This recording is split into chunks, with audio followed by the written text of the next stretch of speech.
Hello everybody, it's Greg again on this beautiful day out here. Decided to do a video on the porch. I'm going to keep this video short because I just want to give you an idea and then let you ponder on it or discuss it in your fellowship, because this can make for a great discussion. So the topic of this video is gratitude, the sin killer. Now I say that because just sitting thinking about the Ten Commandments and looking at them from a different perspective than I ever have before. I want to give you some scripture to start off with. If we go over here to James chapter 1, verse 15, it says, "Then desire, when it has conceived, gives birth to sin, and sin, when it is fully grown, brings forth death." King James says lust.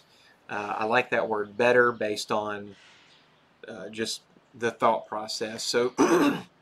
So lust or desire brings about sin, and sin leads to death. So there's an obvious progression from one thing to another.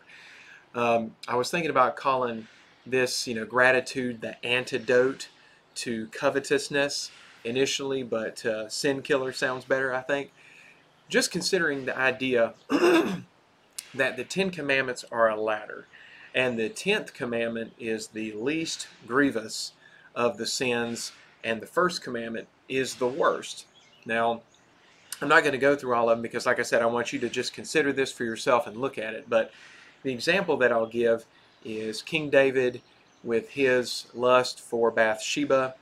And so this all started, right, where he goes out and he sees Bathsheba and he covets her. He lusts after her.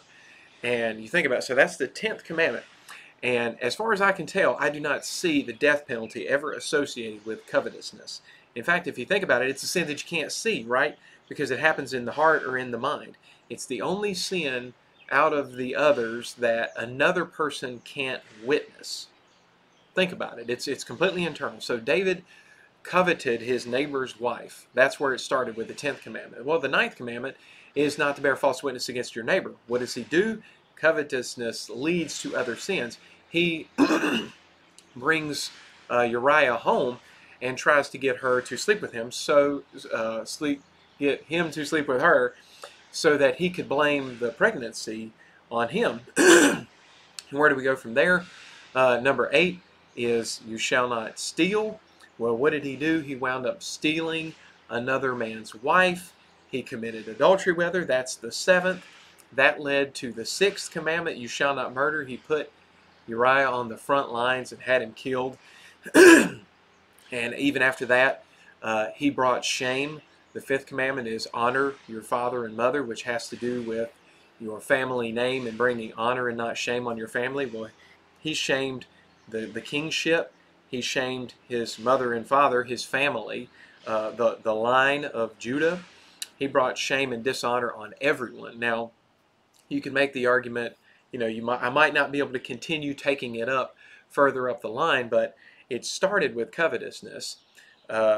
Ultimately, David and Bathsheba had a son together, Solomon, and Solomon wound up in adultery when it was all said and done. So what started with covetousness by the father ultimately led to the son walking away from serving Yahweh and serving other gods.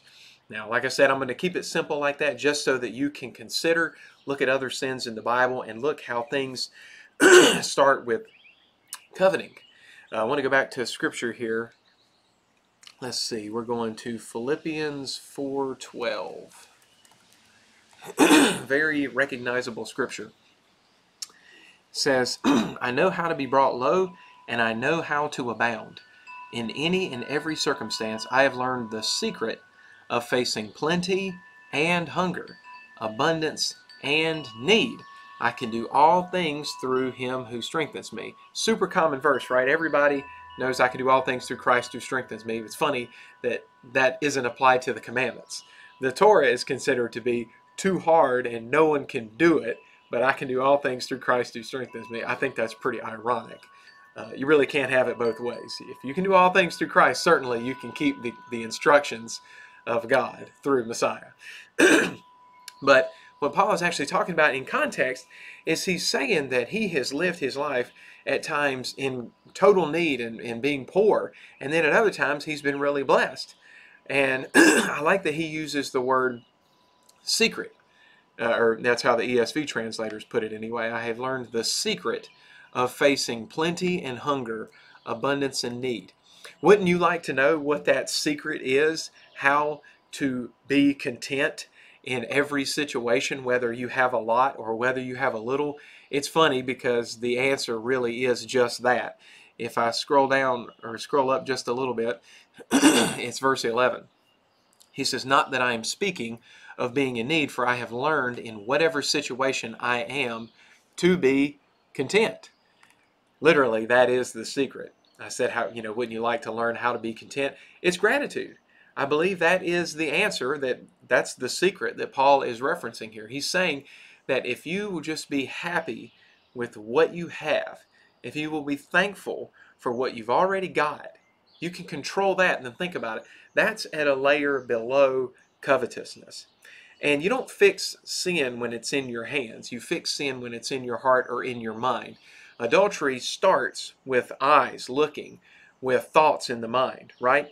So if you can back things up and live in gratitude, if David would have been happy with he had multiple wives by this point. If he would have been happy with his first wife or happy with his second wife, then he would not have pursued anything beyond that.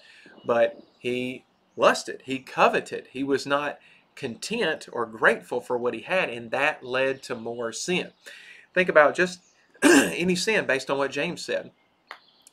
Sin starts with lust, with coveting. So that's something that we all need to work on, is walking in gratitude, being completely grateful for what we have. Was talking with, I shared some of this with the fellowship last week, and I got some great input from my brothers and sisters.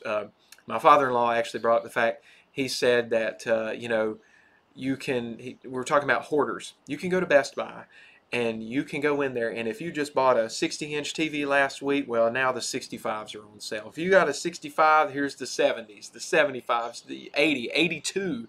The TVs keep getting bigger and the price keeps coming down. So you can literally never be happy, because there will always be something else. There will always be something newer, something better.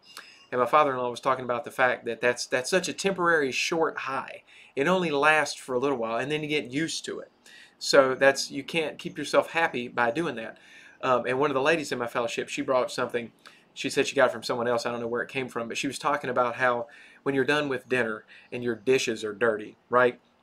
You say, gosh, it took an hour to prepare for dinner. It took 10 minutes to eat it, and it's going to take 30 minutes to clean up. Looking at dirty dishes and thinking, man, I have to do these dishes.